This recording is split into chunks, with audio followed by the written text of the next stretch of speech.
Promoting your best salespeople could be one of the biggest leadership mistakes you ever make. And that's not because they're not brilliant.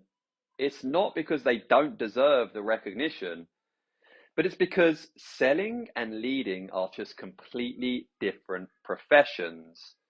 I'm Dan Simmons. I've spent the last 15 plus years in sales and sales leadership. And on this channel, I share practical leadership ideas, mistakes I've made, and leadership blind spots that can genuinely change the way that you lead, sell, and build higher performing teams.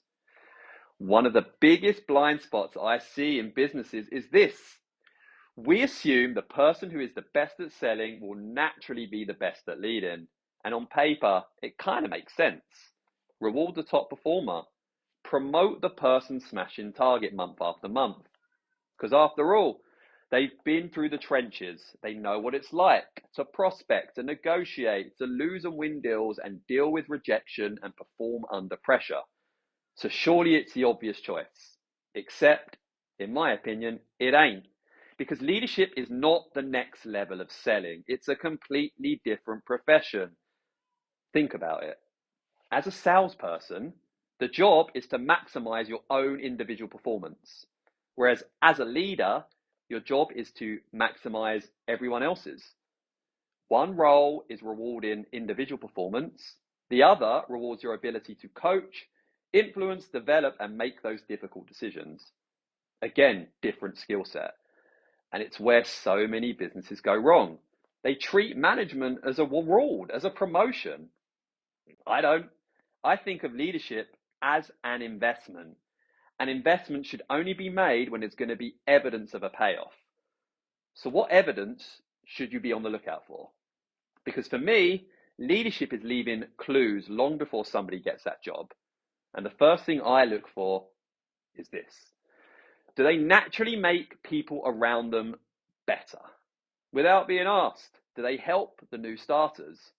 Are they sharing ideas? Are they offering advice? Are they celebrating other people's wins? Or do they protect their knowledge because it gives them an advantage?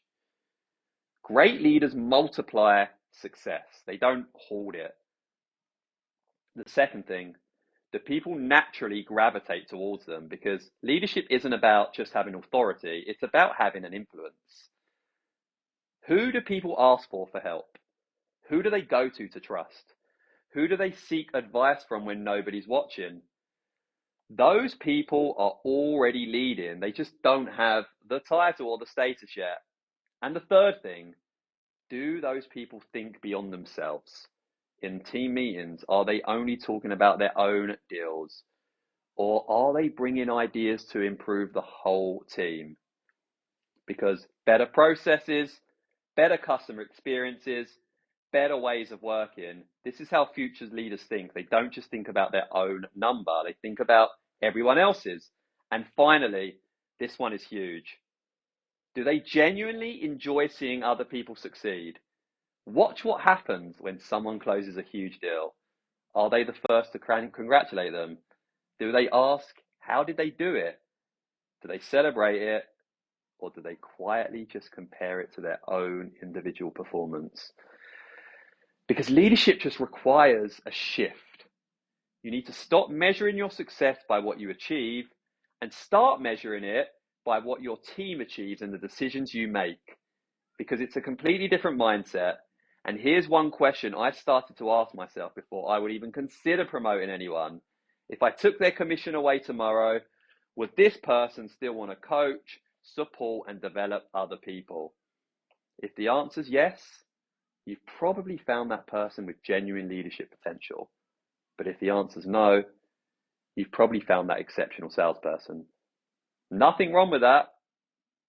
In fact, I think we just need to stop treating management as the only definition of success.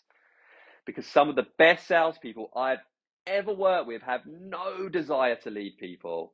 And they went on to have incredible careers. Leadership is just not for everyone. And guess what? It shouldn't be. So next time you're thinking about promoting someone, don't ask yourself, who is my best salesperson? Ask yourself this question. Who is already behaving like a leader before we've given them the title? Because leadership doesn't begin on the day someone gets promoted. It begins in the behaviours that they demonstrate long before anyone gives them that title.